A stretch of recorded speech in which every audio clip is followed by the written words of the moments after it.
Man lazimal istighfar, siapa yang banyak beristighfar, Allah berikan 4. Ja'alallahu lahu min kulli dhiqin makhraja, segala kesempitannya dilapangkan Allah, sempit hatinya dilapangkan Allah, sempit dadanya dilapangkan Allah. Wali wa min kulli hammin faraja, segala kesusahannya diberikan Allah kemudahan, susah rezekinya, susah hidupnya, susah pikirannya, susah urusannya dimudahkan Allah. Wa razaqahu min haitsu la yahtasib, diberi Allah rezeki dari jalan yang tidak disangka-sangka, yang tidak diduga-duga datang rezeki itu. Siapa yang menjanjikan? Nabi Muhammad SAW. Nabi bicara dari mana? Wa ma yantiqu 'anil hawa in huwa illa wahyun yuha. Dia bicara bukan mengikuti hawa nafsunya, melainkan dari wahyu yang dibawa oleh Jibril dari Allah Subhanahu wa taala. Memperbanyak istighfar. Yang keempat, wa ma kana Allahu mu'adzibahum wa hum yastaghfirun. Allah tidak akan menurunkan azab wa hum yastaghfirun selama mereka mampu beristighfar. Oleh sebab itu, kenapa tsunami tidak datang? Kenapa gunung tidak meletus? Kenapa air yang dari laut tidak naik ke darat? Kenapa tidak terjadi gempa bumi? Masih ada di Sidrap yang beristighfar. Masih ada orang yang bangun malam salat sunat taubat menjelang subuh. Wabil ashari yastaghfirun, menjelang azan subuh, di waktu sahur dia memperbanyak istighfar. Sependek-pendeknya astaghfirullah, agak panjang astaghfirullahalazim, lebih panjang astaghfirullahalazim alladzi la ilaha illa huwal hayyul qayyum wa atubu ilaih. Yang lebih afdal sayyidul istighfar, Allahumma anta rabbi la ilaha illa anta khalaqtani wa ana 'abduka wa ana 'ala 'ahdika wa wa'dika mastata'tu a'udzu bika min syarri ma sana'tu abu'u laka bi ni'matika 'alayya wa abu'u bi dhanbi faghfirli fa innahu la yaghfiru dzunuba illa anta. Dibaca dia setelah subuh, dijaga Allah sampai zuhur. Dibaca setelah zuhur, dipelihara sampai asar. Dibaca selepas asar, dijaga sampai maghrib. Dibaca sehabis maghrib, dijaga sampai isya.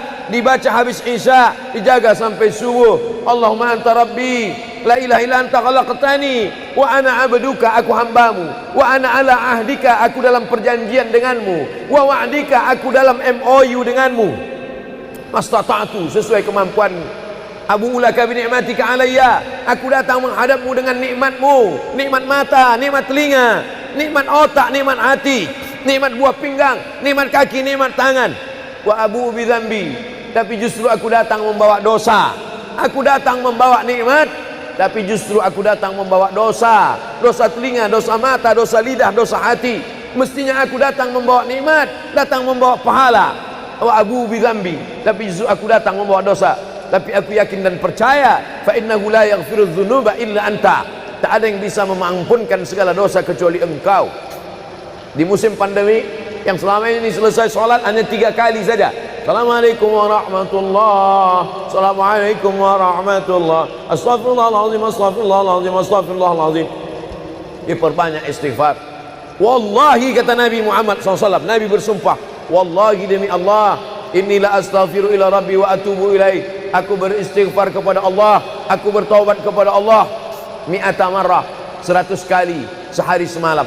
Jadi kita pun bisa beristighfar 100 kali sehari semalam. Kalau kita hitung jari kita ini sendinya ada 20, 1, 2, 3, 4, 5, 6, 7, 8, 9, 10, 11, 12, 13, 14, 15, 16, 17, 18, 19, 20. 20 sendi. Habis sholat kita isi 20 istighfar, habis subuh 20, habis zuhur 20, habis asar 20, habis maghrib 20, habis isya 20, ditambah doa 20, ditambah tahajud 20, ditambah witir 20, ditambah bangun tidur malam 20. Hanya sekali putaran tulang-tulang sendi. Kata Nabi, likulli sulama minkum sedekah, setiap tulang-tulang sendi ini mesti ada sedekahnya. Apa maksud sedekah tulang sendi? Sedekah orang kaya dengan uangnya, sedekah kita dengan sedekah tulang sendi. Astaghfirullahalazim, astaghfirullahalazim, astaghfirullahalazim, astaghfirullahalazim, astaghfirullahalazim. Allah menjanjikan balasan-balasan yang disampaikan oleh Nabi Muhammad sallallahu alaihi wasallam. Tapi di antara yang paling afdal di antara zikir ini semua adalah afdalul zikri la ilaha illallah. Tidak ada zikir yang paling afdal daripada la ilaha illallah. Maka kita baca la ilaha illallah, la ilaha illallah, la ilaha illallah, ditutup dengan kalimatu haqqin 'alaiha nahya, dengan itu kita hidup, wa 'alaiha namutu, dengan itu kita mati, wa bi'anu ba'su, dengan itu kita akan dibangkitkan di padang mahsyar. Hidupnya dengan la ilaha illallah, matinya dengan la ilaha illallah. Kenapa disebut hidupnya dengan la ilaha illallah? Karena waktu awal hidupnya ayahnya mengazankan ke telinganya, asyhadu an la ilaha illallah. Itulah makna alaiha nahya, dengan itu kita hidup. Kenapa disebut alaiha namutu, dengan itu kita mati? Karena matinya ditalqinkan ke telinga sebelah kanan, la ilaha illallah. Matinya pun dengan la ilaha illallah. Wa bi'anu ba'su, nanti dia dibangkitkan di padang mahsyar juga dengan kalimat la ilaha illallah. Tapi jangan lupa, orang yang hanya berkata la ilaha illallah tidak diakui Islamnya. Orang yang hanya berkata la ilaha illallah tidak diterima amalnya sebelum dia sepasang dengan Muhammadur Rasulullah. Oleh sebab itu maka solawat, apalagi hari ini hari Jumat, Sayyidul Ayyam, kata Nabi, perbanyaklah solawat pada hari Jumat. Allahumma salli ala Sayyidina Muhammad wa ala ali Sayyidina Muhammad. Allahumma salli ala Sayyidina Muhammad wa ala ali Sayyidina Muhammad. Allahumma salli ala Sayyidina Muhammad wa ala ali Sayyidina Muhammad. Khusus pada hari Jumat. Hari yang lain kita berselawat, tapi pada hari Jumat maka kita perbanyak solawat, solawat, solawat, solawat. Inna salatakum ma'rudatun alayya. Solawat kamu dari rumah kamu, dari tempat kamu bersolawat. Solawat orang sidrap dibawa ke Masjid Nabawi. Salawat orang sidrap dibawa ke makam Nabi. Allahumma salli ala Sayyidina Muhammad dari Masjid Agung Sidrap dibawa ke Masjid Nabawi di kota Al-Madinah Al-Munawwarah. Lalu kemudian sahabat bertanya, kaifa salatuna ma'rudatun alaika wa qad arimta? Bagaimana salawat kami dibawa ke makammu padahal engkau sudah mati, meninggal dunia? Bukankah orang yang mati itu tidak hidup? Bukankah orang mati itu dimakan cacing tanah? Apa jawab Nabi? Innallaha harramal arda ajsadal anbiya. Allah mengharamkan tanah memakan jasad para nabi. Jadi sahabat Nabi itu rasional. Sahabat Nabi itu berpikir. Sahabat Nabi itu bukan hanya diam. Sahabat Nabi itu bukan hanya nerima saja. Sahabat Nabi itu bertanya, bagaimana mungkin salawat kami bisa dibawa ke makammu padahal kau sudah mati dimakan cacing tanah? Nabi menjawab, innallaha harramal arda ajsadal anbiya. Allah mengharamkan tanah memakan jasad para nabi. Hari Jumat, pagi Jumat, petang Jumat, malam Jumat, memperbanyak salawat lebih daripada hari biasanya. Allahumma salli ala Sayyidina Muhammad wa ala ali Sayyidina Muhammad. Membaca surat Al-Kahfi. Man qara'a surat Al-Kahfi yaumal jumu'ati. Siapa yang membaca surat Al-Kahfi hari Jumat, pagi Jumat, siang Jumat, sore Jumat, malam Jumat, adha'a lahu min nur. Allah berikan dia cahaya, pencerahan, terang pandangannya, terang matanya, terang pikirannya, terang hatinya. Kalau sudah gelap, kita suntuk. Makanya anak kecil tidak boleh mati lampu. Kalau ada anak kecil malam mati lampu, nafasnya bisa sesak. Kenapa sesak? Sempit dadanya. Itu maknanya kalau Allah kasih kita terang cahaya karena membaca surat Al-Kahfi hari Jumat. Tapi jangan sampai menyuruh orang baca surat Al-Kahfi, ternyata yang ceramah ini belum baca surat Al-Kahfi. Bacalah surat Al-Kahfi. Ustaz sudah baca? Oh, saya ngajak aja. Enggak. Sebelum ceramah saya baca dulu. Malam Jumat, tadi malam. Habis sholat tahajud, duduk, baca surat Yasin, baca surat Al-Kahfi. Supaya waktu menyampaikannya plong. Karena kalau kita hanya menyuruh saja tidak mengamalkannya, terasa di dalam hati. Bacalah surat Al-Kahfi. Pembohong. Oleh sebab itu saya mengajak, tapi saya sudah baca duluan. Man qara'a surat Yasin lailatal Jum'ah. Siapa yang membaca surat Yasin malam, tidak hanya malam Jumat. Man qara'a Yasin fi lailatin, tak ada disebut malam Jumat. Siapa yang baca surat Yasin pada suatu malam, malam Senin, malam Selasa, malam Rabu, malam Kamis, malam Ahad, malam Jumat, ghufira lahu, asbaha maghfuran lah. Waktu subuh dia sudah diampunkan Allah. Adapun surat Al-Kahfi tadi malam, malam Jumat, pagi Jumat, siang Jumat, sore Jumat, sampai nanti sebelum matahari tenggelam. Dan dari salat asar sampai matahari tenggelam, waktu mustajab untuk berdoa, didoakan segala kebaikan-kebaikan. Sayyidul Ayyam, induk dari segala hari. Berapa banyak orang amat sangat ingin hidup di hari ini, tapi meninggal kemarin sore. Berapa banyak amat sangat ingin hidup di bulan ini, tapi sudah didahului oleh ajal, janji kepada Allah Subhanahu wa taala. Jangan ada sedetik pun waktu yang sia-sia, yang kosong hampa, tanpa kita isi dengan amal kepada Allah Subhanahu wa taala. Man shalla alayya salatan, siapa yang bersolawat satu kali, sallallahu alaihi biha asyra, Allah balas 10 kebaikan. Huttan anhu asyara sayiat, ditutupi 10 kesalahan. Wa rufi'at lahu asyara darajat, dinaikkan 10 darajat tingkatan kemuliaan. Satu kali salawat 10 dosa diampunkan, 10 kebaikan pahala dituliskan, 10 derajat kemuliaan diangkat, dinaikkan di hadapan Allah Subhanahu wa taala. Oleh sebab itu maka hari ini kita perbanyak solawat, pertemuan solawat, berjumpa dengan orang bersolawat. Dan kita memang melakukan tradisi-tradisi itu. Ketika ada orang mau menikah bersolawat, anaknya akikah bersolawat, acara walimah bersolawat, khotib khutbah Jumat kalau tidak bersolawat batal Jumatnya. Orang yang sedang sholat kalau dia tidak bersolawat, menurut mazhab Syafi'i batal sholatnya. Orang yang berdoa kalau tidak bersolawat, doanya tergantung tidak dikabulkan Allah. Majlis kita kalau tidak ada selawat, maka majlis itu berubah menjadi majlis antanajifah, majlis mangkai, majlis busuk, majlis berbau. Oleh sebab itu tidak ada cara lain menolak ini semua adalah dengan cara bersolawat, solawat dan solawat. Itu poin yang ketiga. Poin yang keempat, di antara menjauhkan kita dari bala ini, tolak bala ini adalah shadaqatus sirri tadfa'u mitatas su'. Sodakoh menolak bala, mati su'ul khotimah. Makanya dulu kita ada istilah sodakoh tolak bala, sodakoh menolak musibah, sodakoh menolak bencana, sodakoh menolak wabah. Oleh sebab itu maka yang selama ini biasa bersedekah kepada anak yatim, biasanya menyambut Ramadan, jangan lagi tunggu bulan Ramadan, datangi rumah anak yatim, makan mereka, sembako beras mereka, masukkan ke dalam karung 10 kilo, gula sekilo, minyak sekilo, susu saset, ikan sarden, masukkan, berikan. Ini dengan niat menolak segala musibah, segala bencana, segala wabah. Orang-orang yang mati itu kalau dia ditanya Allah Subhanahu wa taala, hai mayit, hai orang yang mati, seandainya ku kasih kau hidup lagi, mau apa tidak? Mereka amat sangat ingin hidup. Apa kata mereka? Kami ingin hidup. Laula akhartani ila ajalin qarib, kasihlah kami hidup ya Allah qarib, sebentar, sekejap, semenit, sedetik saja.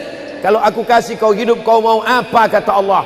Mereka menjawab, dalam Al-Quran diceritakan, laula akhartani ila ajalin qarib, kalau kau kasih aku hidup walaupun sedetik saja, fa as-saddaqa, aku mau bersedekah ya Allah. Kenapa orang mati itu tidak berkata, kasih aku hidup sedetik saja, aku mau haji dan umrah? Tidak ada. Kasih aku sedetik saja, aku mau pergi berjihad? Tidak. Kasih aku sedetik saja, aku mau sholat sepanjang malam? Tidak. Mereka mengatakan, fa'as-saddaqa, aku mau bersedekah. Mengapa orang mati itu kalau dihidupkan mau bersedekah? Dijawab oleh para ulama, karena haji dan umrah balasannya nanti setelah hisab masuk surga. Al-hajjul mabrur, haji yang mabrur, laisa lahu jaza illal jannah, balasannya surga. Tapi sedekah balasannya sudah didapatkan ketika dikubur. Begitu mati masuk kubur langsung dapat balasan sedekah. Itulah makanya kata Nabi, idza matal insan, kalau manusia mati, inqata'a, putus amalnya. Tapi ada yang tak putus, shadaqatun jariyah, sedekah yang mengalir. Belum bangkit dari kubur, belum padang mahsyar, belum hisab, belum timbangan amal, belum meniti titian siratal mustaqim, balasannya sudah nampak. Itu kehebatan sedekah dibandingkan amal yang lain. Oleh sebab itu sedekah ini luar biasa. Shadaqatus sirri tadfa'u mitatas su', sedekah menolak mati su'ul khatimah, sedekah menolak bala. Man lazimal istighfar, siapa yang banyak beristighfar, Allah berikan 4. Ja'alallahu lahu min kulli dhiqin makhraja, segala kesempitannya dilapangkan Allah, sempit hatinya dilapangkan Allah, sempit dadanya dilapangkan Allah. Wali wa min kulli hammin faraja, segala kesusahannya diberikan Allah kemudahan, susah rezekinya, susah hidupnya, susah pikirannya, susah urusannya dimudahkan Allah. Wa razaqahu min haitsu la yahtasib, diberi Allah rezeki dari jalan yang tidak disangka-sangka, yang tidak diduga-duga datang rezeki itu. Siapa yang menjanjikan? Nabi Muhammad SAW. Nabi bicara dari mana? Wa ma yantiqu 'anil hawa in huwa illa wahyun yuha, dia bicara bukan mengikuti hawa nafsunya, melainkan dari wahyu yang dibawa oleh Jibril dari Allah Subhanahu wa taala. Memperbanyak istighfar. Yang keempat, wa ma kana Allahu mu'adzibahum wa hum yastaghfirun, Allah tidak akan menurunkan azab wa hum yastaghfirun selama mereka mau beristighfar. Oleh sebab itu, kenapa tsunami tidak datang, kenapa gunung tidak meletus, kenapa air yang dari laut tidak naik ke darat, kenapa tidak terjadi gempa bumi? Masih ada di Sidrap yang beristighfar, masih ada orang yang bangun malam salat sunat taubat menjelang subuh, wabil ashari yastaghfirun, menjelang azan subuh di waktu sahur dia memperbanyak istighfar. Sependek-pendeknya astaghfirullah, agak panjang astaghfirullahalazim, lebih panjang astaghfirullahalazim alladzi la ilaha illa huwal hayyul qayyum wa atubu ilaih. Yang lebih afdal sayyidul istighfar, Allahumma anta rabbi la ilaha illa anta khalaqtani wa ana 'abduka wa ana 'ala 'ahdika wa wa'dika mastata'tu a'udzu bika min syarri ma sana'tu abu'u laka bi ni'matika 'alayya wa abu'u bi dhanbi faghfirli fa innahu la yaghfiru dzunuba illa anta. Dibaca dia setelah subuh, dijaga Allah sampai zuhur, dibaca setelah zuhur, dipelihara sampai asar, dibaca selepas asar, dijaga sampai maghrib, dibaca sehabis maghrib, dijaga sampai isya, dibaca habis isya, dijaga sampai subuh. Allahumma anta rabbi la ilaha illa anta khalaqtani wa ana 'abduka, aku hambamu, wa ana 'ala ahdika, aku dalam perjanjian denganmu, wa wa'dika, aku dalam MOU denganmu, mastata'tu, sesuai kemampuan. Abu ulaka bi ni'matika alayya, aku datang menghadapmu dengan nikmatmu, nikmat mata, nikmat telinga, nikmat otak, nikmat hati, nikmat buah pinggang, nikmat kaki, nikmat tangan. Wa abu bi dzambi, tapi justru aku datang membawa dosa. Aku datang membawa nikmat, tapi justru aku datang membawa dosa. Dosa telinga, dosa mata, dosa lidah, dosa hati. Mestinya aku datang membawa nikmat, datang membawa pahala. Wa abu bi dzambi, tapi justru aku datang membawa dosa. Tapi aku yakin dan percaya, fa innahu la yaghfiru dzunuba illa anta, tak ada yang bisa mengampunkan segala dosa kecuali engkau. Di musim pandemi yang selama ini selesai sholat hanya 3 kali saja. Assalamualaikum warahmatullahi, Assalamualaikum warahmatullahi, Astaghfirullahaladzim, Astaghfirullahaladzim, Astaghfirullahaladzim. Diperbanyak istighfar.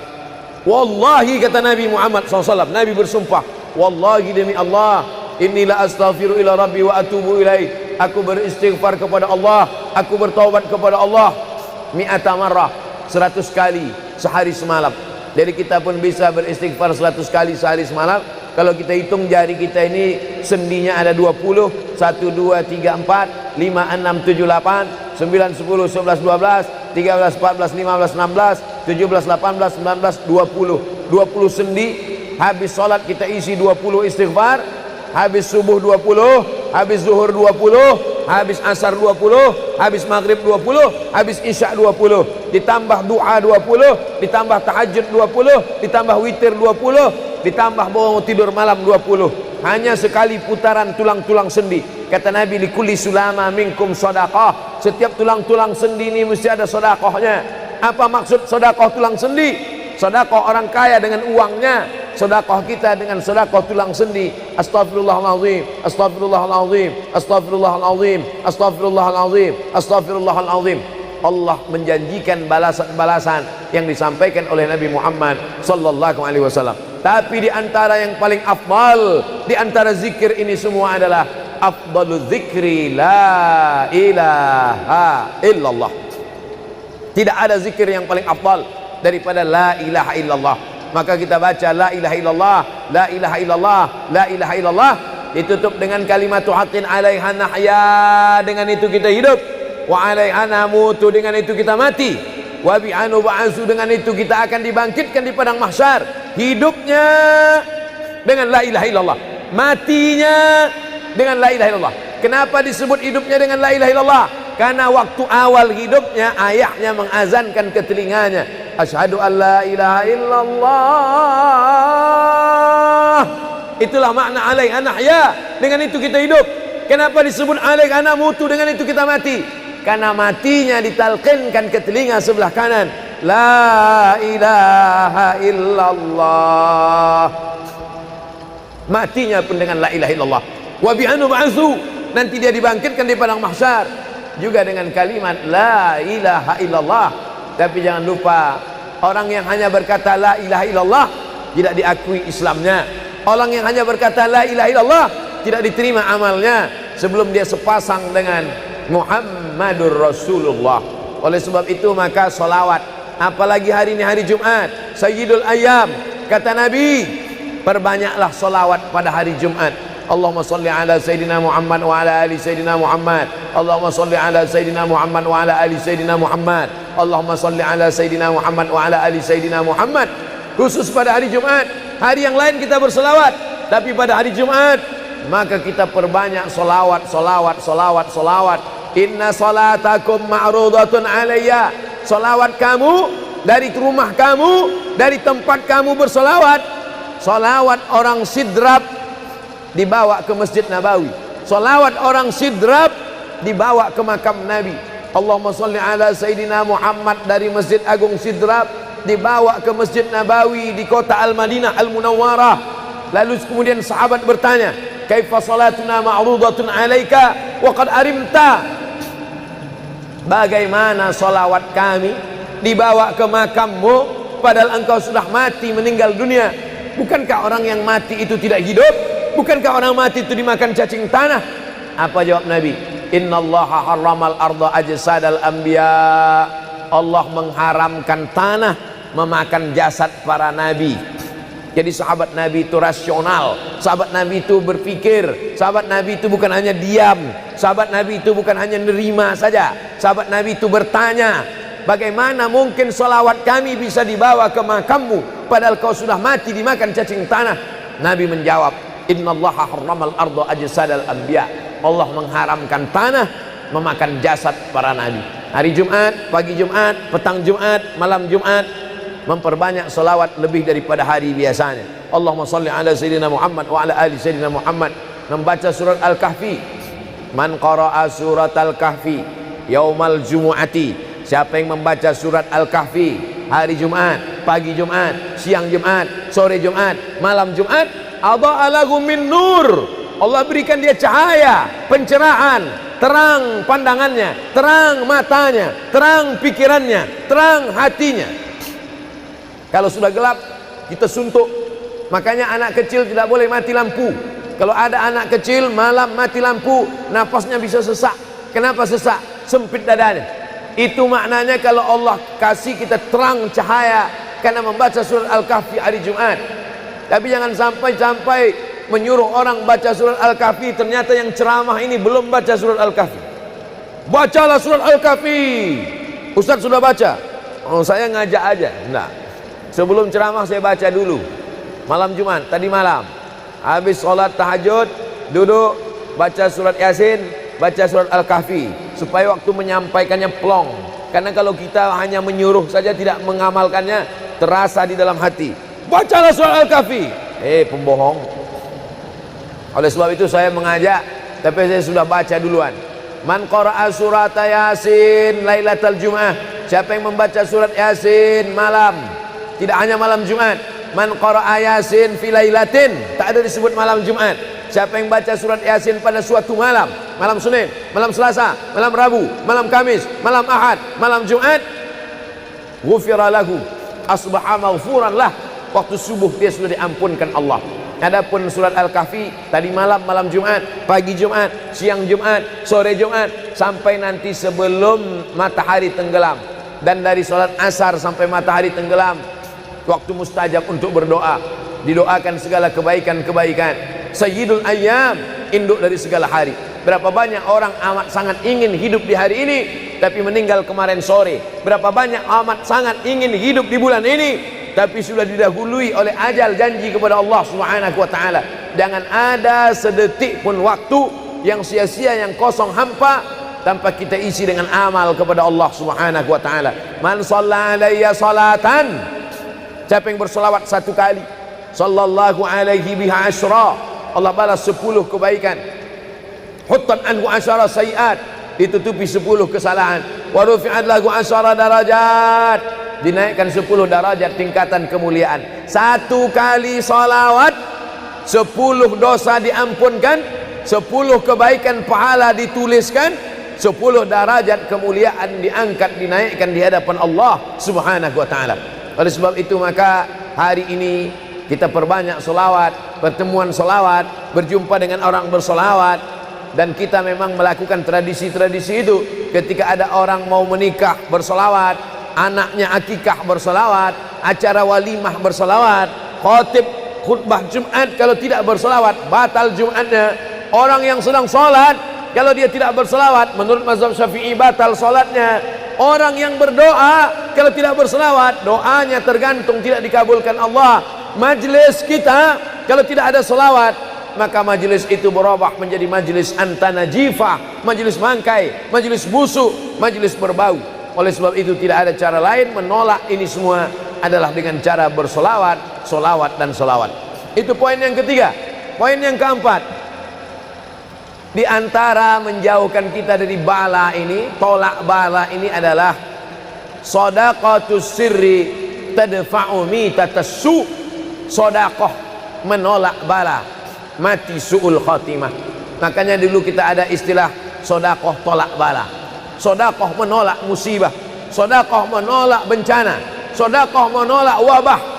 Oleh sebab itu maka yang selama ini biasa bersedekah kepada anak yatim, biasanya menyambut Ramadan, jangan lagi tunggu bulan Ramadan, datangi rumah anak yatim, makan mereka, sembako beras mereka, masukkan ke dalam karung 10 kilo, gula sekilo, minyak sekilo, susu saset, ikan sarden, masukkan, berikan. Ini dengan niat menolak segala musibah, segala bencana, segala wabah. Orang-orang yang mati itu kalau dia ditanya Allah Subhanahu wa taala, hai mayit, hai orang yang mati, seandainya ku kasih kau hidup lagi, mau apa tidak? Mereka amat sangat ingin hidup. Apa kata mereka? Kami ingin hidup. Laula akhartani ila ajalin qarib, kasihlah kami hidup ya Allah qarib, sebentar, sekejap, semenit, sedetik saja. Kalau aku kasih kau hidup, kau mau apa? Kata Allah. Mereka menjawab, dalam Al-Quran diceritakan, laula akhartani ila ajalin qarib, kalau kau kasih aku hidup walaupun sedetik saja, fa as-saddaqa, aku mau bersedekah ya Allah. Kenapa orang mati itu tidak berkata, kasih aku hidup sedetik saja, aku mau haji dan umrah? Tidak ada. Kasih aku sedetik saja, aku mau pergi berjihad? Tidak. Kasih aku sedetik saja, aku mau sholat sepanjang malam? Tidak. Mereka mengatakan, fa'as-saddaqa, aku mau bersedekah. Mengapa orang mati itu kalau dihidupkan mau bersedekah? Dijawab oleh para ulama, karena haji dan umrah balasannya nanti setelah hisab masuk surga. Al-hajjul mabrur, haji yang mabrur, laisa lahu jaza illal jannah, balasannya surga. Tapi sedekah balasannya sudah didapatkan ketika dikubur. Begitu mati masuk kubur langsung dapat balasan sedekah. Itulah makanya kata Nabi, idza matal insan, kalau manusia mati, inqata'a, putus amalnya. Tapi ada yang tak putus, shadaqatun jariyah, sedekah yang mengalir. Belum bangkit dari kubur, belum padang mahsyar, belum hisab, belum timbangan amal, belum meniti titian siratal mustaqim, balasannya sudah nampak. Itu kehebatan sedekah dibandingkan amal yang lain. Oleh sebab itu sedekah ini luar biasa. Shadaqatus sirri tadfa'u mitatas su', sedekah menolak mati su'ul khatimah, sedekah menolak bala. Alhamdulillah, Allahumma salli ala Sayyidina Muhammad wa ala ali Sayyidina Muhammad. Kullu amrin zibalin, semua amal yang baik, walam yubda' bihamdillah, kalau tidak diawali dengan alhamdulillah, pujian kepada Allah, fahuwa aqta', maka amal itu putus. Makna putus, putus sampai di dunia saja, tak boleh dibawa sebagai bekal menghadap Allah. Maka kita ingin amal kita malam ini tidak putus, maka kita awali dengan alhamdulillahi rabbil alamin. Setiap majelis kalau tidak disebut namanya, maka majelis itu antanajifah, majelis yang busuk, majelis bau, majelis bangkai. Maka kita sebut namanya, Allahumma salli ala Sayyidina Muhammad wa ala ali Sayyidina Muhammad. Laisa minna, bukan golongan kami, kata Nabi SAW. Man lam yarham saghirana, sesiapa yang tidak sayang kepada budak anak kecil, walam ya'rif syarafa kabirina, tidak hormat kepada orang tua, maka dia tidak diperakui sebagai umat Nabi Muhammad SAW. Semua anak-anak muda-muda, belia-belia yang saya sayangi, para alim ulama, tuan-tuan guru, datuk-datuk, datin-datin, semua yang berhadir ini insyaallah dimuliakan Allah Subhanahu wa taala. Amin ya rabbal alamin. Tajuk kita malam ini 8 keutamaan orang yang bersedekah menurut Al-Qur'an dan sunnah Nabi Muhammad sallallahu alaihi wasallam. Keutamaan yang pertama, kalau orang mati itu ditanya, apakah kamu mau hidup lagi? Maka orang mati itu menjawab, tapi belum ada orang yang mati hidup lagi. Macam mana kita boleh tahu dia menjawab? Sebab diceritakan Allah dalam Al-Quran. Apa kata mereka? A'udzubillahi minasyaitonirrajim. Laula akhartani ila ajalin qarib, kalaulah kami yang sudah mati ini diberi masa lagi, ajal masa, qarib pendek, sikit, kejap. Kalaulah kami boleh dibagi masa hidup lagi walaupun sikit, walaupun kejap, apa yang ingin mereka lakukan? Fa as-saddaqa, kami ingin bersodaqah. Mereka tak ada kata, kalaulah kami boleh hidup lagi, kami ingin jihad, tak ada. Kalau boleh hidup lagi, kami ingin pergi haji, tak ada. Mereka katakan, fa as-saddaqa, kami ingin bersodaqah. Kenapa sodaqah? Kenapa bukan perang? Maka ulama membagi jawaban. Karena kalau haji itu balasannya nanti di surga. Wal hajjul mabrur laisa lahu jazaa'un illal jannah. Haji mabrur balasannya surga nanti selepas hari kiamat. Tapi kalau sedekah, balasan pahalanya diperolehi ketika di alam kubur. Itulah kenapa orang-orang yang mati itu ingin kalau hidup lagi, fa as-sadaqah, mereka ingin bersedekah. Sedekah, hampir semua kata-kata dalam bahasa Arab itu asalnya 3 huruf. Sadaqah. Sadaqah artinya benar. Sadaqallahul azim, maha benar Allah. Sadaqah artinya benar. Kalau memang benar betul iman kita, mana buktinya? Buktinya adalah dengan bersedekah. Itulah kenapa sedekah itu disebut dengan sedekah, tanda iman itu benar. Karena untuk menggerakkan lidah bercakap sangat mudah. Apa kata pepatah orang Melayu? Lidah tak bertulang, mudah saja menggerakkan. Asyhadu an la ilaha illallah wa asyhadu anna Muhammadar Rasulullah. Kalau memang benar betul cakap, mana buktinya? Buktinya adalah sedekah. Lelaki mengatakan saya cinta kepada kamu, senang saja nak mengatakan cinta, tapi apa bukti, proof, mana memang betul cinta? Maka dia mesti bagikan sedekah. Kalau yang tadi itu sedekah, kalau ini namanya sadaq. Sadaq artinya mahar. Mahar pernikahan lelaki dengan perempuan, aku nikahkan engkau dengan anak saya dengan memberikan cincin emas dan gelang rantai tunai. Itulah dia sadaq, tanda bukti cinta dia kepada seorang perempuan. Sadaqah, benar. As-sidqu, sidik, benar. As-siddiq, orang yang benar. Maka disebut dia dengan Abu Bakar Siddiq, karena dia benar memberikan emas sebesar batu waktu dibawa pergi hijrah bersama Nabi Muhammad SAW.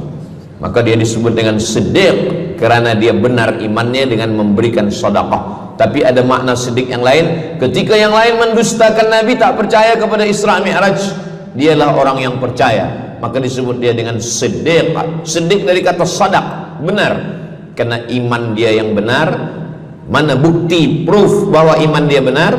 Dia bersedekah, membagikan emasnya sebesar batu. Nama dia Abu Bakar Siddiq. Nama ayah dia Abu Quhafah. Ayah dia tak Islam. Apa kata ayah dia? Habislah emas Abu Bakar itu dibawa Muhammad sallallahu alaihi wasallam. Anak Abu Bakar itu namanya Asma. Asma, mana emas ayah kamu? Dah habis dibawa Muhammad. Dia benci betul dengan Nabi Muhammad. Datang Asma, dia ambil batu, dia masukkan ke dalam kain. Kata Asma, emas ayah tu masih ada dalam kain, Datuk. Lalu Abu Quhafah memegang. Abu Quhafah ni buta, dia tak nampak. Oh ya, masih ada lagi. Rupanya emas itu sudah dibawa hijrah bersama Rasulullah sallallahu alaihi wasallam. Makanya kata Nabi, "Lau anfaqa ahadukum mithla Uhudin zahaban." Seandainya ada di antara kamu yang boleh berwakaf emas walaupun sebesar Bukit Uhud. Bukit Uhud itu panjangnya 7 km. Seandainya ada di antara kamu yang boleh berwakaf emas sebesar Bukit Uhud, itu tak sampai setengah tapak tangan Sayyidina Abu Bakar Siddiq. Kenapa? Sebab kalau sekarang ada orang bersedekah banyak, memanglah sekarang sudah aman.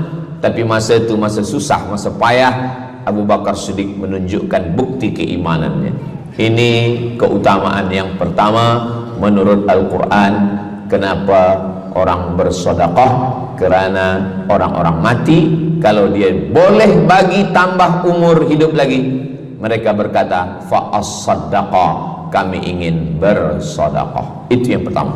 Yang kedua, sampai berapa nih? Sampai 8. Tadi saya dibagi tahu Ustadz sampai 8. Atau tak pun sampai 8, kalau dah habis 60 menit habis. Yang kedua, idzas sama'un fatarat, langit terbelah. Wa idzal kawakibun tasarat, planet bertembung, berjatuhan. Wa idzal biharu fujirat, lautan diletupkan, tsunami namanya. Wa idzal qubur bu'athirat, semua yang dikubur dibangkitkan. Selepas itu kita pun bangkit dari kubur. Innama amruhu idza arada syai'an ayyaqula lahu kun fayakun. Bila kita bangkit, tak ada atap, tak ada dinding, tak ada pokok kayu, semua gunung-gunung macam bulu kambing dihembus angin. Wa takunul jibalu kal ihnil manfush, macam bulu kambing dihembus angin. Di mana kita bernaung? Di mana kita berlindung? Kata Nabi sallallahu alaihi wasallam. Ini yang kedua. Kullu mri'in tahta zilli sadaqatihi, orang akan bernaung di bawah sedekah. Bukan bernaung di bawah haji, bukan bernaung di bawah sembahyang, bukan bernaung di bawah puasa, tapi tempat bernaung atap adalah sedekah. Tapi jangan sebab kita kaji sedekah malam ni, esok subuh tak sembahyang. Awak tak sembahyang, kita bernaung di bawah sedekah. Betul, memang bernaung di bawah sedekah, tapi tiangnya sembahyang. As-salatu imaduddin, sembahyang, salat itu adalah tiang daripada agama. Maka tempat kita berlindung, tempat kita bernaung nanti adalah sedekah. Ada yang tenggelam kerana peluh saking panasnya, ada yang tenggelam kerana peluh sampai ke lutut, ada sampai ke pinggang, ada sampai ke leher, ada yang tenggelam habis. Tapi ada orang yang merasa sejuk, selesa. Kenapa? Kullu mri'in tahta zilli sadaqatihi, orang akan bernaung di bawah sedekah. Orang-orang yang membina masjid, macam mana mahalnya masjid, jutaan ringgit, maka ketika dia mati menghadap Allah Subhanahu wa taala, semua kepanasan, semua terik matahari sejengkal dari ubun-ubun kepala, tapi ada orang yang tahta zilli sadaqatihi, dia akan bernaung di bawah sedekah. Mudah-mudahan panjang umur, Allah bagi kita rezeki supaya kita boleh bernaung di bawah sedekah kita nanti insyaallah. Kita masa siang 12 jam, malam 12 jam, tapi di akhirat nanti 50 alfasanah, 50.000 tahun, belum tentu lagi diputuskan di pengadilan Allah Subhanahu wa taala. Datang orang menghadap Nabi Adam, wahai Adam, kami sudah kepanasan, kami tak tahan di padang mahsyar ini. Kata Nabi Adam, saya malu menghadap Allah. Dulu kata Allah, la taqraba hadhihi syajarah, jangan dekati pokok kuldi, fatakuna minaz zalimin, nanti engkau jadi orang zalim. Fa azallahuma syaitan, tapi digoda syaitan. Lalu kemudian Nabi Adam bertaubat. Doa yang paling tua doa Nabi Adam, Rabbana zalamna anfusana wa illam taghfir lana wa tarhamna lanakunanna minal khasirin. Datang mereka menghadap kepada Nabi Nuh. Cepatlah Nabi Nuh menghadap kepada Allah supaya diputuskan mahkamah ini. Kata Nabi Nuh, saya malu menghadap Allah. Anak saya Kan'an, masa saya panggil, ya bunayya, wahai anak saya Kan'an, irkam ma'ana, ayo mari naik ke atas perahu sampan ayah. Apa kata Kan'an? Sa'awi ila jabali ya'simuni minal ma, saya naik sampan, saya naik ke atas bukit, saya akan selamat. Rupa-rupanya hujan 40 hari 40 malam, tenggelam. Kita belum lagi 40 hari 40 malam, baru 2 hari buaya dah naik ke jalan. Macam mana 40 hari 40 malam? Maka saat itu, saat anaknya Kan'an akan tenggelam, apa kata Nabi Nuh? Ya Rabbi, ya Allah, inna bni min ahli, itu anakku ya Allah. Allah marah. Apa kata Allah? Innahu laisa min ahlik, dia bukan anakmu. Innahu amalun ghairu salih, karena amal dia tak baik. Nabi Nuh malu menghadap Allah. Datang mereka kepada Nabi Musa alaihissalam. Kata Nabi Musa, saya pun malu menghadap Allah kerana perbuatan Bani Israel, umat saya jahat. Mereka datang menghadap Nabi Isa. Kata Nabi Isa, saya malu menghadap Allah kerana mereka menyembah saya selepas saya meninggalkan mereka. Pada akhirnya mereka datang menghadap Sayyidina wa Maulana wa Syafi'ina Muhammad sallallahu alaihi wasallam. Hanya Nabi Muhammad lah yang berani menghadap Allah. Sebab apa? Sebab dia umatnya. Maka walaupun kita umat yang paling kecil, umur paling pendek, badan paling tidak bertenaga, tapi kita adalah umat yang pertama nanti yang akan diputuskan perkara, dan kita adalah umat yang pertama akan masuk ke dalam surga Allah Subhanahu wa ta'ala. Maka banyak mereka yang ingin menjadi umat Nabi Muhammad. Bahkan Nabi Musa pun ingin menjadi umat Nabi Muhammad sallallahu alaihi wasallam. Masa Umar bin Khattab datang membawa lembaran-lembaran Taurat, Nabi berkata, apa itu wahai Musa? Taurat. Nabi Muhammad SAW memanggil, mari Taurat. Lalu Nabi Muhammad mengkoyak. Apa kata Nabi? Lau kana Musa hayyan ma wasa'ahu illa iyattabi'ani. Kalaulah Musa masih hidup, dia pasti akan ikut saya. Dan itu betul pada peristiwa Isra dan Mi'raj. Nabi jadi imam, Nabi Musa jadi makmum, Nabi Isa jadi makmum, Nabi Ibrahim jadi makmum, semua nabi-nabi jadi makmum. Imamnya adalah Sayyidina wa Maulana Muhammad sallallahu alaihi wasallam. Jadi keutamaan yang kedua, kita bernaung di bawah sedekah. Yang ketiga, sadaqatus sirri tutfi'u ghadabar rabbi kama yatfa'ul ma'an nar. Sedekah memadamkan api neraka seperti air yang memadamkan api. Kita kalau nampak api, mudah-mudahan kita selamat daripada terbakar, amin. Lalu kemudian datang api, kita padamkan dengan air. Lalu kemudian macam mana memadamkan api neraka? Air sebanyak apa yang boleh memadamkan? Maka kata Nabi SAW, keutamaan yang ketiga adalah sadaqatus sirri tutfi'u ghadabar rabbi, sedekah memadamkan api neraka. Jadi kalau kita dulu banyak silap, banyak salah, banyak dosa. Kullu bani Adam, semua manusia ini khata'un, semua pernah salah, pernah mabuk, pernah berzina, pernah minum khamar, pernah berjudi. Kalaupun dia tidak buat dosa yang zahir, pernah hasad, pernah dengki, busuk hati. Maka ketika itu macam mana memadamkan murka Allah dengan istighfar, memadamkan dengan sembahyang, solat, sunat, taubat? Ada satu cara lagi. Dengan cara apa? Memadamkannya dengan sedekah. Tudfi'u ghadabar rabbi, memadamkan murka marah Allah subhanahu wa ta'ala, padam dengan sedekah.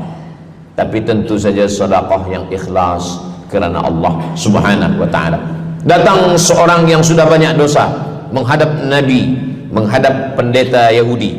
Wahai pendeta Yahudi, saya ini banyak salah, banyak dosa.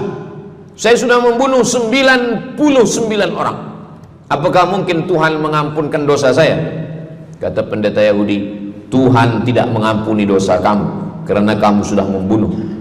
Dia cabut pisau dia. Kalau begitu kamulah yang ke-100. Dia dah bunuh 99. Itu maka saya takut juga kalau datang orang, Ustaz Samad, apakah Allah mengampuni dosa saya? Apa dosa kamu? Membunuh orang. Ayo Allah ampunkan dosa. Faqtulu anfusakum, bunuhlah diri kamu. Surat Al-Baqarah. Bunuhlah diri kamu. Fataba alaikum, Allah menerima taubat kamu dengan membunuh diri. Sebab Bani Israel minta ampun kepada Allah bukan dengan istighfar, minta ampun kepada Allah bukan dengan sembahyang taubat. Bani Israel kalau dia minta ampun kepada Allah dulu zaman Nabi Musa, dia ambil pedang, dia ambil parang panjang, dia cari orang yang sama-sama berdosa. Saya ada dosa, saya cari tuan-tuan yang ada dosa. Tuan ada dosa? Ada. Kita nak bertaubat? Ya, ayo kita. Nanti kita sama-sama cincang. Nanti tuan cincang saya cincang tuan. Kita sama-sama mati, baru Allah ampunkan dosa. Faqtulu anfusakum, bunuhlah diri kamu. Fataba alaikum, Allah menerima taubat kamu. Tapi syariat Nabi Muhammad sallallahu alaihi wasallam, ma min muslimin yuznibu dzamban, kalau ada yang silap khilaf salah, summa yatatahhar, mandi taubat. Apalagi kita di Bandar Seri Begawan, bila tadi pesawat terbang nak landing turun, nampak cantik laut keliling. Jadi siapa nak mandi taubat, pergi ke laut. Kalau sampai ke tengah laut, bukan cuma dosa hilang, orangnya hilang sekali. Aku mandi taubat, saya mandi taubat. Selepas mandi taubat, tak boleh mandi taubat, wudu. Tak boleh wudu, tayamum. Selepas itu sembahyang sunat taubat, usolli sunnatat taubat raka'ataini lillahi ta'ala. Dosanya perlu sebut, jangan sebut. Ada seorang lelaki, maaf, nafsu dia tinggi. Lalu di jalan dia nampak perempuan. Selepas itu maaf, dia cium. Selepas itu dia datang ke Nabi, dia mengadu, ya Rasulullah, tadi saya melakukan begini. Tegak Umar bin Khattab, Allah sudah tutupi, kenapa kamu bukakan di hadapan orang ramai? Allah mengampuni manusia kecuali al-mujahirun. Al-mujahirun menampakkan dosanya dan bangga dengan dosanya. Ini orang akhir zaman ini sekarang banyak mujahirun. Dia mabuk, dia live streaming. Hai guys, dah mabuk ke malam ni? Ini al-mujahirun. Maka ulil amri mesti ambil hukum. Tapi orang yang pernah berdosa, pernah silap, pernah salah, jangan cerita lagi, tutup. Suami-suami kalau bertobat kepada Allah, mengadu kepada Allah, cukup. Jangan cerita ke istri. Allah menerima, istri tak terima. Jadi taubat cukup kepada Allah Subhanahu wa taala, mengadu dah. Bangkit tahajud malam minta kepada Allah. Jangan suara kuat-kuat. Cukup. Sebab tidak semua kejujuran boleh diterima orang lain. Tak semua perempuan boleh menerima kejujuran. Sakit hati dia. Allah Subhanahu wa taala Maha Pengampun. Selepas itu kemudian wa asbi'is sayyi'atal hasanata, dosa-dosa silap khilaf masa lalu bagaimana menutupinya? Hasanata, perbuatan baik. sembahyang baik, sholat baik, tapi ada yang paling baik. Apa dia? Shadaqatus sirri, memperbanyak sedekah, sedekah, sedekah, memadamkan murka Allah seperti api dipadamkan oleh air. Marah itu adalah kobaran dari api neraka.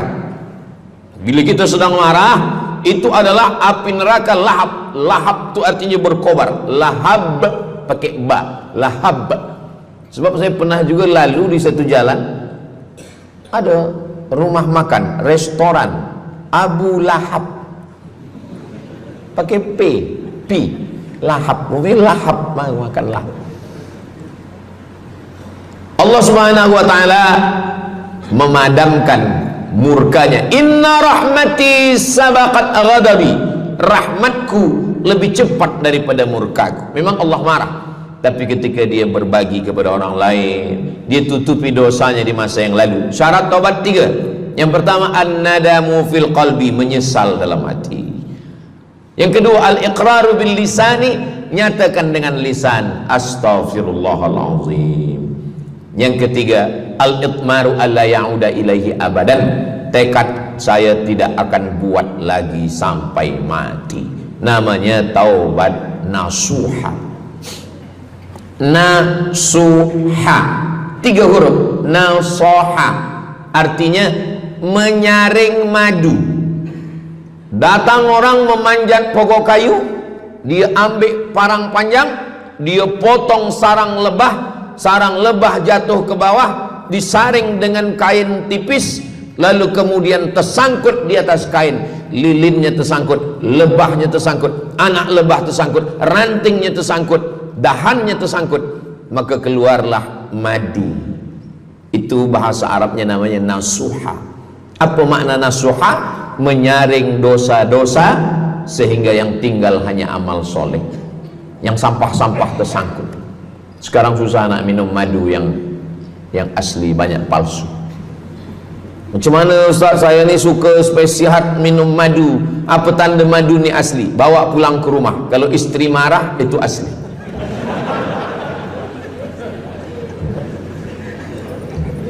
Yang keempat, ini jangan diingat, lupakan. Yang keempat, apa itu keutamaan sedekah? Kata Nabi sallallahu alaihi wasallam, as-sadaqatu, sedekah itu tadfa'u mitatassu, menolak mati su'ul khatimah.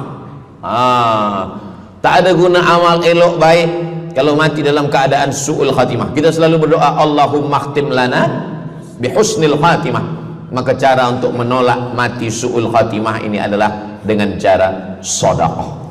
Banyak orang mati husnul khatimah, bukan ulama, meninggal di dalam Masjidil Haram sedang pakai ihram, selepas tawaf di belakang makam Ibrahim ketika sedang sujud terakhir. Itulah mati yang paling indah. Dalam wudhu sedang sembahyang, di sujud terakhir dalam tanah haram, dalam Masjidil Haram, di belakang makam Ibrahim. Meninggal, dibawa jenazah balik. Orang datang bertanya kepada ibunya, dia masih pemuda belia, apakah dia ulama? Dia bukan ulama. Kenapa dia mulia betul? Apakah dia pernah perang ke Palestina? Tidak. 2-3 hari selepas itu datang satu perempuan membawa budak kecil. Kamu siapa? Kami adalah orang yang tiap bulan dapat kiriman beras, minyak dan makanan dari pemuda ini. Saya maaf, seorang janda, ini anak-anak saya, dan dia selalu bagikan uang dia untuk makan kan. Jadi nanti kalau ada orang meninggal, tiba-tiba selepas itu datang janda membawa anak, itu tanda husnul khatimah. Sebab dia belum nikah, dia masih lajang. Allah menunjukkan bahwa kalau engkau berbuat sedekah, maka Allah Subhanahu wa taala memberikan keutamaan husnul khatimah. Bukan setakat diselamatkan dari su'ul khatimah, tapi mendapatkan husnul khatimah. Ada seorang dari Maghribi, dari Maroko, Mesir, Libya, Tunisia, Algeria, Maghribi. Orang Maghribi ini bermimpi. Dalam mimpinya dia berjumpa dengan Nabi Muhammad SAW. Kata Nabi, engkau pergi ke Saudi Arabia, cari di kampung ini, nanti engkau jumpai seorang pemuda, sampaikan salamku kepada dia, katakan dia penghuni surga. Malam pertama mimpi, iya ke? Tidak ke? Jangan-jangan syaitan. Tak betul. Malam kedua mimpinya sama. Engkau pergi ke Saudi Arabia, datangi kampung ini, jumpai seorang pemuda namanya si fulan, bagi tahu ke dia, salamku untuk dia, sampaikan kepada dia bahwa dia penghuni surga. Nah, 2 kali. Ini udah agak kuat. Tunggu 3 kali, sampai 3 malam mimpinya sama. Akhirnya orang Maghrib ini terbang dari Casablanca sampai ke Jeddah. Dari Jeddah dia cari kampung yang disebut dalam mimpi. Sampai itu dia cari pemuda. Adakah di kampung ini seorang pemuda namanya si fulan? Betul. Dia tengok, biasa saja. Bukan ulama, bukan macam Musa Abdul Somad. Tak mungkin mimpi salah 3 kali betul-betul. Lalu disampaikan kepada dia, fulan, saya 3 malam bermimpi Rasul SAW menyampaikan salam kepada engkau. Assalamualaikum. Kata Nabi, engkau adalah penghuni surga. Dia pun terkejut. Saya bukan ulama, saya orang biasa. Apa amal kamu? Sembahyang saya biasa saja, puasa sunat saya biasa saja. Hanya saja saya tak pernah menyimpan hasad dendam, dan saya selalu membagikan uang kepada fakir miskin, anak yatim dan du'afa. Selepas mendapatkan itu dia pun menangis, dia pun bersedih karena dia merasa dia tak layak dicintai, karena dia merasa banyak silap, banyak salah. Rupanya rahmat Allah itu turun bukan kepada orang yang alim tapi sombong, bukan kepada orang yang kaya tapi takbur, tapi kepada orang yang hatinya hancur berkeping karena takut kepada Allah Subhanahu wa ta'ala. Selepas itu dia pun meninggal dalam keadaan husnul khatimah setelah mendapatkan janji dari Rasulullah sallallahu alaihi wasallam. Apa maknanya? Bahwa kalau kita tak boleh sembahyang sampai tegak lutut bengkak, kalau kita tak tergolong orang yang rajin puasa sunat berhari-hari, kalau kita bukan orang yang kuat berjihad fisabilillah, maka carilah satu pintu. Pintu itu bernama babus sedekah. Karena banyak yang sudah melaluinya dan mereka dimuliakan Allah, diselamatkan daripada su'ul khatimah. Yang ke berapa? Kelima. Saya sebetulnya ingat, saya nak cuba aja. Kalau jamaah masih ingat, itu maknanya mereka masih konsen lagi, masih sedar. Kalau dah terserah Ustaz lah nama berapa, kami pun dah nak balik ke dalam. Yang kelima, dawu mardakum bis sadaqah. Yang kelima, dawu mardakum bis sadaqah. Obati orang yang sakit di antara kamu dengan sedekah. Datang seorang lelaki yang lututnya bernanah menemui Imam Abdurrahman ibnu Mahdi. Wahai Imam Abdurrahman bin Mahdi, lutut saya ni bernanah tak sihat-sihat. Kata Imam Abdurrahman bin Mahdi, saya ingat satu hadis Rasulullah, dawu mardakum bis sadaqah. Cuba engkau cari kampung yang di kampung itu tak ada air, kamu buat perigi. Perigi, di kampung saya namanya perigi. Lalu dia pun pergi ke kampung yang tak ada air, dia galikan perigi. Selepas itu sehari, 2 hari, 3 hari, sepekan, sebulan, lutut dia sihat kering. Dia datang lagi kepada Imam Abdurrahman ibnu Mahdi. Alhamdulillah Imam Abdurrahman ibnu Mahdi, lutut saya sudah sihat. Apa hubungan lutut dengan sedekah?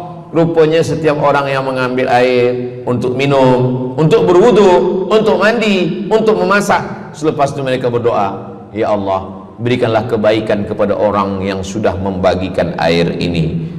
Ad-du'a silahul mu'min, doa senjatanya orang beriman. Kisah ini ada dalam kitab Sa'ah wa Sa'ah, Ajaib wa Taraif. Semua ada saatnya. Beberapa kisah-kisah yang ajaib diceritakan oleh Syekh Abu Amr Al-Misri dalam judul buku Sa'ah wa Sa'ah Gharaib wa Taraib. Sudah diterjemahkan ke dalam bahasa Melayu, judulnya Semua Ada Saatnya. Nama penerjemahnya Abdul Somad. Boleh dicari di google.com. Semua ada saat. Lalu kemudian saya sampaikan hadis ini di masjid. Dawu mardakum bis sadaqah. Obatilah orang yang sakit di antara kamu dengan sedekah. Selepas itu saya turun dari masjid, saya pergi ke kereta, di parking, datang seorang jamaah. Memang yang Ustaz sampaikan tadi betul. Kata saya, memang betul. Takkan saya sampaikan tak betul? Apa maksud awak? Betul. Istri saya kena sakit kista sebesar duit di dalam, maaf, rahim dia. Kata doktor, ini mesti diambil, kalau tidak dia makin besar makin besar. Tapi kalau diambil, dicabut, operate, nanti akan, maaf cakap, tercabut rahim sekali. Dan kalau rahim tercabut, maka nanti tidak boleh mengandung. Mendengar itu istrinya menangis, suaminya tersenyum. Yang senyum budak kecil pula. Lalu kemudian rupanya istri dia tahu tentang hadis Nabi, dawu mardakum bis sadaqah. Obatilah orang yang sakit dengan bersedekah. Maka dia pun bersedekah, bersedekah, bersedekah, bersedekah. Selepas itu mereka pergi lagi medical check up ke hospital. Sampai di hospital dicek USG, rupanya kista itu makin kecil, kecil, kecil, kecil dan hilang. Doktor tu pula bertanya balik, awak makan apa? Saya makan nasi, kata dia. Minum apa? Minum teh tarik. Saya amalkan hadis Nabi Muhammad SAW, dawu mardakum bis sadaqah. Kata doktor, awak tak perlu operate dan ini tidak perlu dibelah, dan rahim awak masih boleh mengandung. Istrinya tersenyum, lakinya pula menangis. Begitulah Allah Subhanahu wa taala. Syekh Abu Amr Al-Misri bercerita tentang seorang perempuan di Saudi Arabia. Dia pergi ke Amerika. Kata doktor di Amerika, kamu sudah balik ke rumah, makan kenyang, tidur lelap. Nanti kalau puan-tuan pergi hospital, lalu dokter bercakap, balik ke rumah, makan kenyang, tidur lelap, itu maknanya malaikat maut dah dekat, tak ada obat. Maka dia pun balik ke Saudi Arabia, dia ambil harta dia, dia sedekah, dia sedekah, dia sedekah, dia sisa dia bagikan baki sikit untuk ahli waris. Selepas itu last kali dia pergi lagi ke Amerika, last medical check up. Apa kata doktor di Amerika? Kami sudah cek, kamu sihat wal afiat. Banyak sekali orang-orang yang diberikan Allah Subhanahu wa taala keutamaan dengan sedekah, mukjizat bahwa Nabi SAW sudah meninggal dunia, tapi mukjizatnya masih ada sampai akhir zaman ini. Di antaranya adalah dawu mardakum bis sadaqah, obatilah orang yang sakit di antara kamu dengan bersedekah. Yang ketujuh, yatsba'ul mayyita salasun, yang mengiringi mayat orang mati ke liang lahat ada tiga. Yang pertama mal, bahasa Arabnya mal, orang kita menyebut mall, harta. Yang mengiringi manusia ke liang lahat, yang pertama maluhu, harta. Yang kedua ahluhu, istri, anak, menantu, kawan, jiran, sahabat. Yarji'usnani, yang dua ni balik ke rumah, anak balik, istri balik, kereta balik, semua balik. Wa yabqa wahidun, yang kekal hanya satu. Apa dia? Yang kekal hanya satu, itulah dia sedekatuhu. Sedekahlah yang kekal. Itulah kenapa orang-orang meninggal dunia. Kita di atas dunia ini, kata Nabi, baina sittin wa sab'in. Kita hidup di atas dunia ini antara sittin, 60, sab'in, 70. 60, 70, 60, 70. Kalau umur 30, ada berjumpa jamaah umur 30 yang dia soal, dah berbini ke? Nabi ni belum. Oh. Awak dah menikah? Belum. Apa belum nikah lagi? Kejap lagi Ramadan. Takkan jaga subuh? Macam mana nak sembahyang? Macam mana nak sahur? 30. Bila 40, soalan sudah berubah. Saya ni diabetes, saya ni kolesterol, saya ni. Bila masuk 50, dah mula tanya, saya ni rabun, tak nampak lagi. Bini pun kadang tak nampak. Bini orang nampak. Bila 60, mendengar tazkirah Ustaz Somad, kunci satu, jangan tersinggung. Ada beberapa jamaah tersinggung, balik meninggal. Bukan kerana tersinggung, memang ajal dah sampai. Jadi Ustaz umur berapa? Saya lahir 18 hari bulan Mei 1977. Umur rasa 27. Umur ini bukan masalah angka, tapi masalah rasa. Semua yang hadir uban, semua yang hadir banyak uban, semua yang hadir malam ini muda. Mana muda lagi Ustaz? Kami dah tua. Ini bukan orang tua, ini orang tua yang terjebak di tubuh pemuda. Ini semua pemuda-pemuda. Siapapun yang sembahyang ke masjid, siapapun yang berjamaah, maka dia muda. Siapapun yang tidur di rumah tak sembahyang, dia sudah tua. Lautan kan kuseberangi, gunung kan kudaki, masjid kulalui. Ini orang tua semua. Jadi tua dan muda itu bukan masalah usia, bukan masalah umur, tapi masalah perasaan kita. Saya kalau ditanya orang, umur Ustaz berapa? Qamariyah apa Syamsiah? Muharram Safar apa Januari Februari? Jadi masalah umur ini insyaallah kita semua dibagi Allah kesihatan. Amin ya rabbal alamin. Yang sakit-sakit diangkat Allah penyakitnya. Amin. Jadi kata Nabi sallallahu alaihi wasallam, semuanya tinggal, wa yabqa wahidun, yang tinggal hanya satu, wa amaluhu, di antara amal adalah sedekah. Itu yang ketujuh. Nabi meninggal umur 63 tahun. Abu Bakar Siddiq 63 tahun. Imam Syafi'i lahir 150, meninggal 204. Imam Syafi'i lahir di Gaza, Palestina. Semoga Allah menolong saudara kita di Palestina. Imam Syafi'i lahir di Palestina, di Gaza 150 Hijrah. Meninggal di Fustat, Kahirah, Mesir 204. Imam Syafi'i umurnya hanya 54 tahun.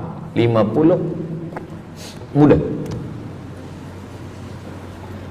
Tapi Imam Syafi'i berada di alam barzah 204, sekarang sudah 1447, 1447 tahun. Apa maknanya?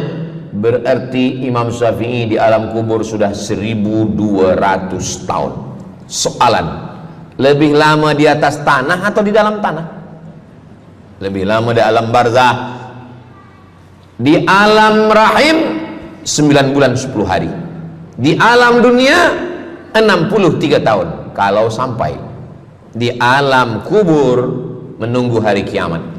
Imam Syafi'i sudah 1200 tahun.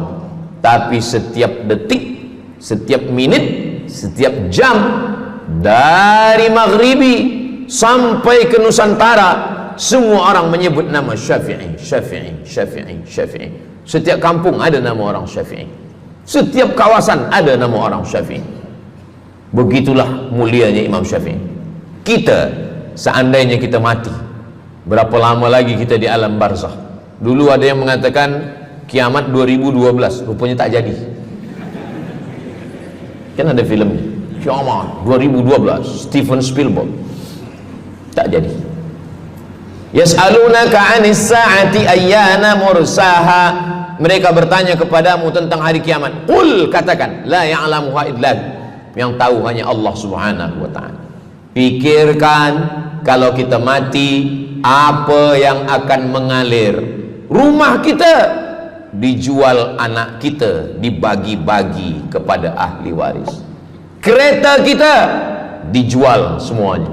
Tapi orang yang membina masjid di Brunei Darussalam, masjid dah cantik-cantik, besar-besar, elok-elok. Tadi kami cerita tentang Muslim yang ada di Kamboja, yang ada di Vietnam, yang ada di Myanmar, kesusahan, kepayahan, yang ada di Palestin. Itu kalau kita tolong, mengalir sampai hari kiamat. Kita fikirkan apa yang akan mengalir selepas kita mati menghadap Allah Subhanahu wa ta'ala. Di antara yang pasti mengalir, anak belum tentu. Waktu kita hidup dia soleh, selepas kita mati dia stres. Na'udzubillah. Mudah-mudahan anak-anak kita semua anak-anak yang soleh-soleh. Tapi yang pasti adalah sedekah. Maka kita siapkan sedekah menolong agama Allah Subhanahu wa ta'ala. Yang ke-8, kata Nabi sallallahu alaihi wasallam, idza matal insan, hadisnya ada dalam Sahih Muslim. Idza matal insan, ada orang yang membaca hadis ini idza mata ibnu Adam. Idza mata ibnu Adam itu terjemah, bukan bunyi teks. Bunyi teksnya idza matal insan, kalau manusia mati, inqata'a, putus. Tapi banyak yang salah faham tentang hadis nih. Kamu malam ni tak ada buat kenduri orang mati, tak ada baca doa, tak ada baca yasin, tak ada baca tahlil. Idza matal ibnu Adam, kalau manusia sudah mati, putus. Jangan kirim-kirim doa lagi.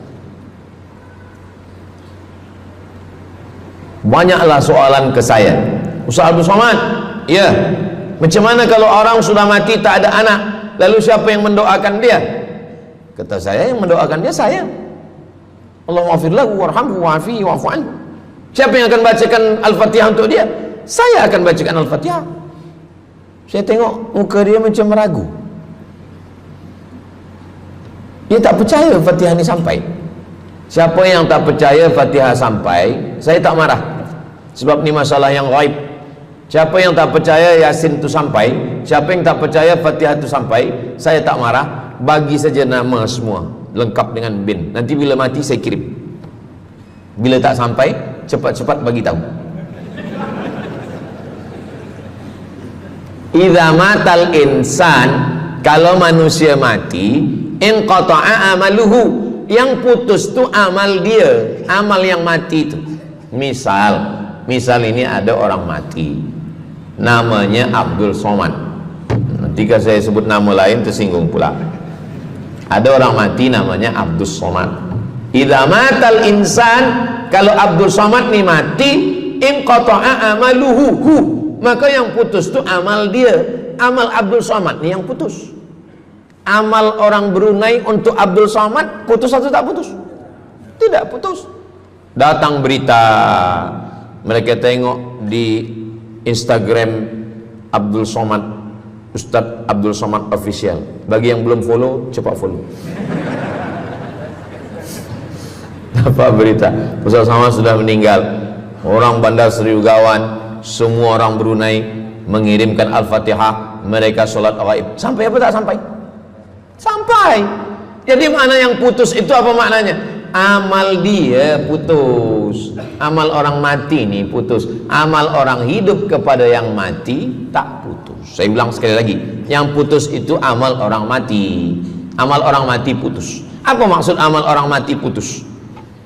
Kepada muslimin muslimat, sila datang ke masjid yang akan membagi tazkirah almarhum Abdul Somad. Itu mana putus, mana boleh tazkirah lagi. Orang mati itu amalnya putus, tapi amal orang hidup untuk orang mati tidak putus. Kalau memang putus, kenapa ada amalnya yang tak putus?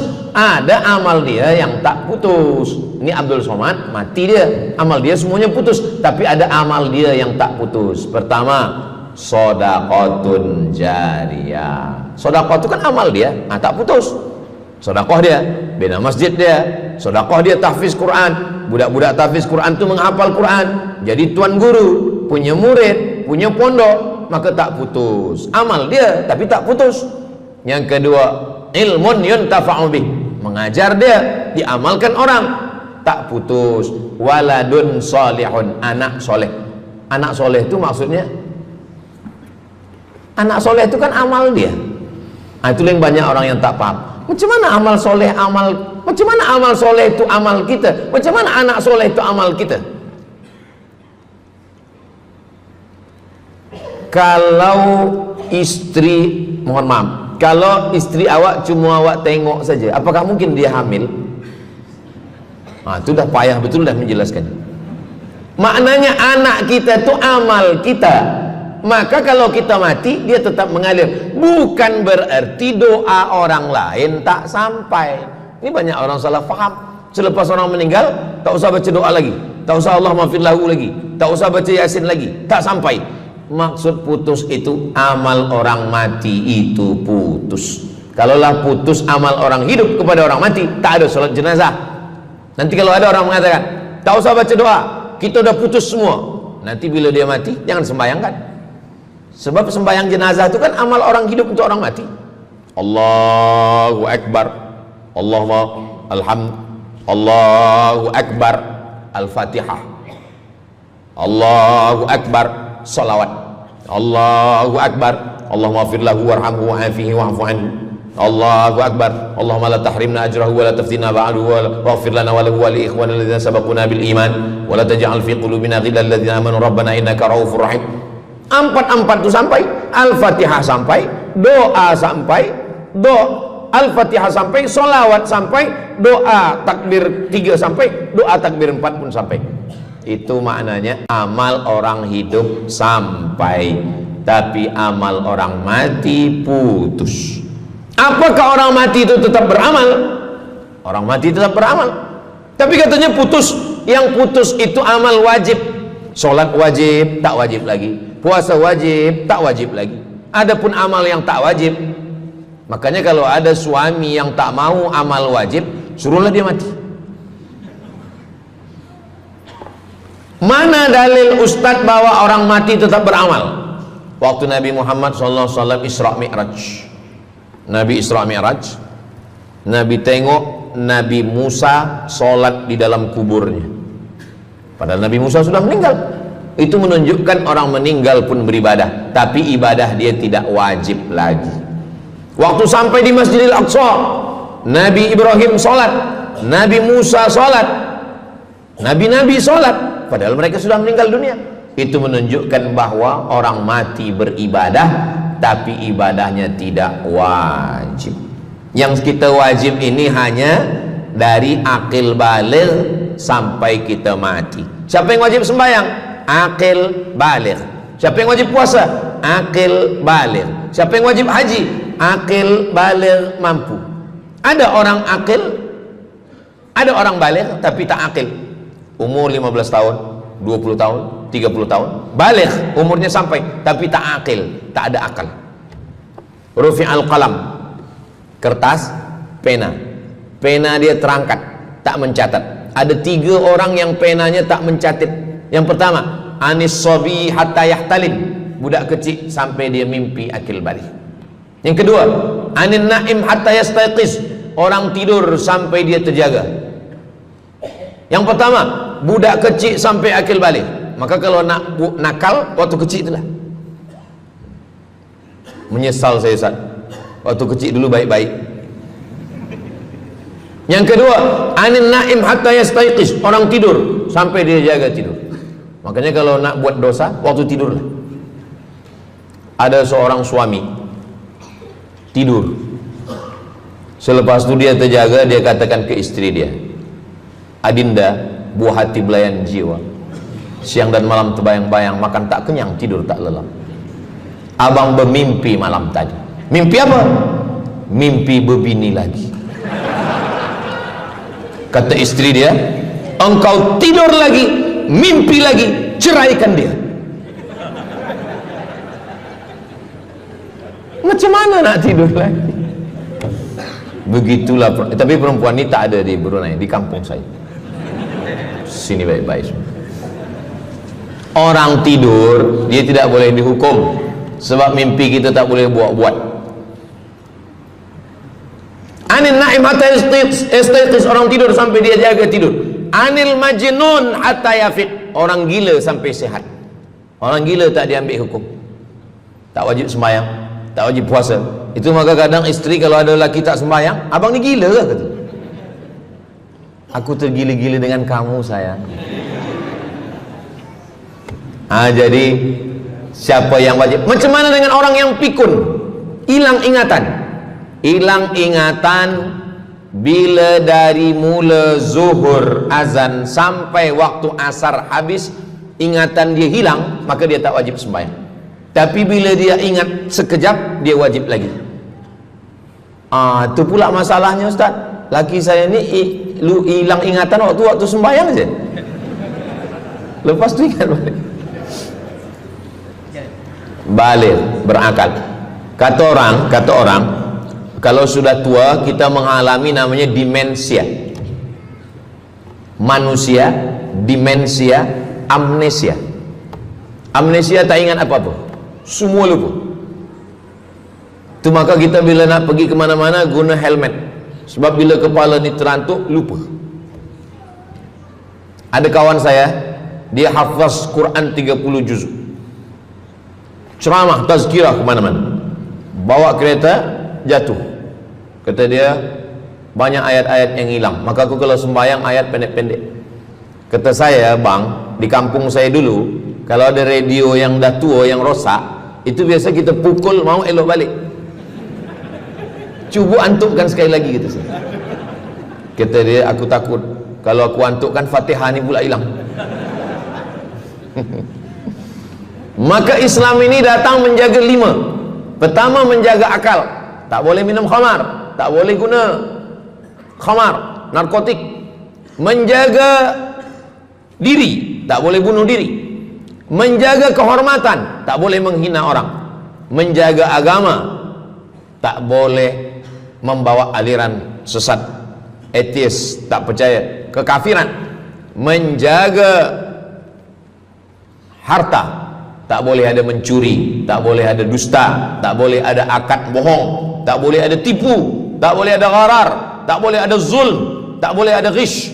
Man ghasyana falaysa minna, siapa yang menipu kami maka dia bukan golongan kami. Jadi berdasarkan 8 keutamaan ini, kalau ingat 8-8-nya alhamdulillah. Tak ingat 8, ingat 7, ingat 6, ingat 5, ingat 4, ingat 3, ingat 2, ingat 1. Satu pun tak ingat, innalillah. Tapi insyaAllah kita boleh ingat semua. Sebab apa? Sebab tazkirah malam ini direkodkan. Nanti boleh ditonton ulang di channel Ustaz Abdul Somad Official. Jangan lupa subscribe, like, share, and comment. Jamaah yang dimuliakan Allah Subhanahu Wa Taala, tadi saya mula pukul 8.15, sekarang sudah pukul 8.10. Jadi saya di mana-mana tazkirah memanglah 60 menit, 600 ml. Tapi rupanya botolnya kecil je. Jadi sebenarnya setengah jam pun cukup. Jadi dari 8 tadi itu semua membagi kita semangat. Kalau ada orang yang mengatakan Islam ini agama yang menyuruh kita tak usahlah berniaga, tak usahlah bertanam kelapa sawit, tak usahlah bertanam kelapa, tak usahlah buka ikan, tak usahlah bertani. Sesungguhnya Islam ini agama yang menyuruh kita berusaha. Masuk masjid, Allahumma aftah li abwaaba rahmatik. Keluar masjid, Allahumma inni as'aluka min fadlik. Kenapa keluar masjid minta rezeki? Sebab peniaga, pedagang, bisnismen dapat duit. Duitnya bukan untuk dunia, duitnya untuk akhirat. Jadi kalau ada orang mengatakan kereta tak dibawa mati, siapa kata kereta tak dibawa mati? Kereta boleh dibawa mati. Kereta yang macam mana? Kereta wakaf. Ada kereta 10, wakafkan untuk tahfiz Quran. Masa mak saya meninggal, berpesan dia, nanti kalau aku mati, tolong kuburkan aku di samping makam ayahku. Dari tempat saya, rumah saya ke kampung mak saya jauh, 10 jam naik kereta. Hospital tak nak bagi kereta ambulan. Maka selepas itu saya azam dalam diri saya, nanti kalau ada duit, kita buatkan kereta wakaf ambulan. Siapapun saja yang sakit meninggal, free, Alhamdulillah kami ada yayasan tabung wakaf umat namanya, 2 kereta ambulans sekarang. Siapapun yang sakit free. Naik kereta ni free, syaratnya 2, sakit mati. Alhamdulillah, sesiapa saja datang boleh. Jadi saya rasa sakit hati, dalam hati saya itu saya mesti azamkan, tekadkan ini. Begitu juga dengan tahfiz, guru-guru, cikgu-cikgu, pelajar-pelajar, buatkan kereta. Begitu juga dengan rumah. Apa kata orang? Untuk apa bina rumah elok-elok, rumah besar? Rumah tak dibawa mati. Rumah boleh dibawa mati. Rumah yang mana? Rumah tahfiz Quran. Assalamualaikum. Waalaikumsalam. Ustaz Abdul Somad, betul, saya ada rumah Ustaz, 9 bilik, 2 aras, parking lapang. Rumah siapa? Tak tahu. Ini rumah siapa Tuan? Tuan Haji. Rumah saya. Tuan Haji di mana sekarang? Saya di Surabaya, Ustaz Abdul Somad. Rupanya dia dulu kerja kilang minyak di Riau, Sumatera. Lepas pencen dia balik ke Jawa. Jadi rumah ni saya nak wakafkan. Wakafkan sekarang kami buat rumah tahfiz Quran. Pagi, petang, siang, malam orang hafaz Quran. Ini rumah boleh. Jadi kalau ada orang mengatakan tak usahlah cari harta banyak-banyak, harta tak dibawa mati. Harta dibawa mati dengan syarat diwakafkan, diinfakkan, disedekahkan. Yang paling tinggi zakat wajib. Di bawah zakat wakaf. Wakaf mesti ada 4. Orang yang berwakaf, orang yang menerima wakaf, harta yang diwakafkan, ada ijab dan qabul. Di bawah wakaf infak. Di bawah infak baru sedekah. Kenapa infak lebih tinggi daripada sedekah? Sebab infak adalah harta, sedangkan sedekah tak harta pun sedekah. Senyum itu sedekah. Makanya yang kalau ada box di depan masjid, box di tepi jalan, itu yang tepat ditulis box infak, jangan box sedekah. Sebab kalau box sedekah nanti orang senyum aja. Tabassumika fi wajhi akhika sedekah. Senyummu ke wajah saudaramu adalah sedekah. Tolong untuk dibaca Ustaz.